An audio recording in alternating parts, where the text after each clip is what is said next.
When you gotta smoke beef ribs, which one's better? Pellet grill or charcoal?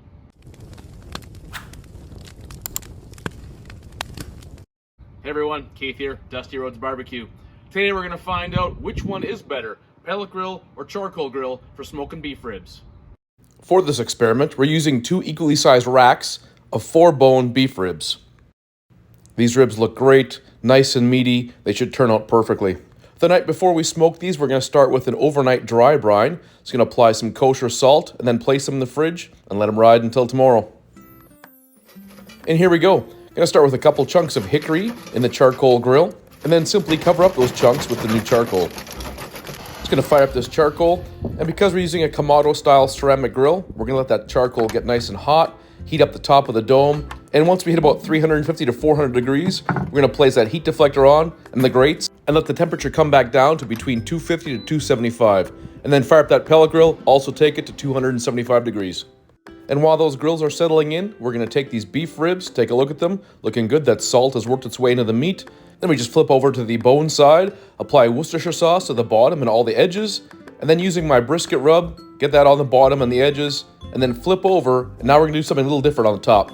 Because this meat has already been salted, I don't want to apply a salty beef rub, so I'm just going to sprinkle on some pepper, some garlic powder, and then a light coating of a charcoal-based barbecue rub.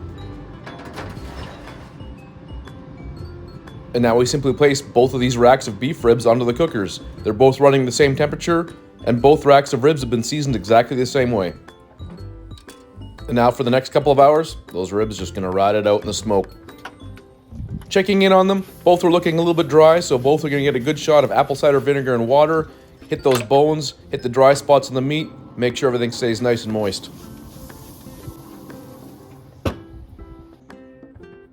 Number of hours into the cook, we're getting close to that 180, 185 internal temperature, just building that bark, make sure the meat stays moist. And once we hit that 185 or so, we're going to bring them inside, wrap them, and then finish them back on the grill.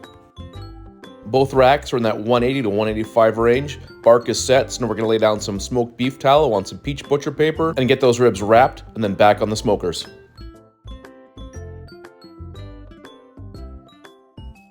And of course, can't forget to put that meter probe back in. We want to keep our eyes on these temperatures and take it up to about 200 degrees internal.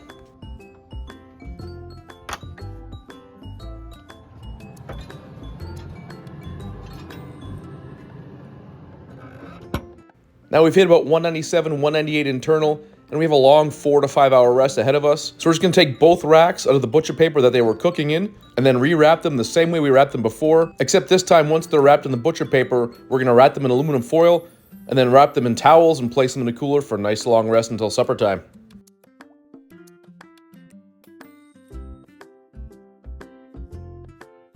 Well, it's been about 4 hours since we re-wrapped these, and it's time to eat.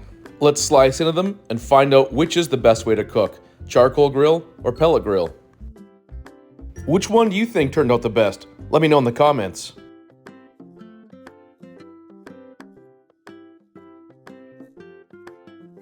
And here we go, pellet grill beef ribs. Look at that delicious smoke ring, these look amazing. And the charcoal beef ribs. Not as noticeable of a smoke ring, but still looking amazing. Which one are you going for first?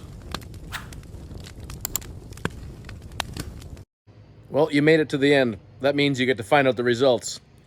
Sorry, pellet grillers, but this was a hands-down perfect sweep for charcoal. Yep, you want barbecue ribs for your friends? Grill them on the charcoal.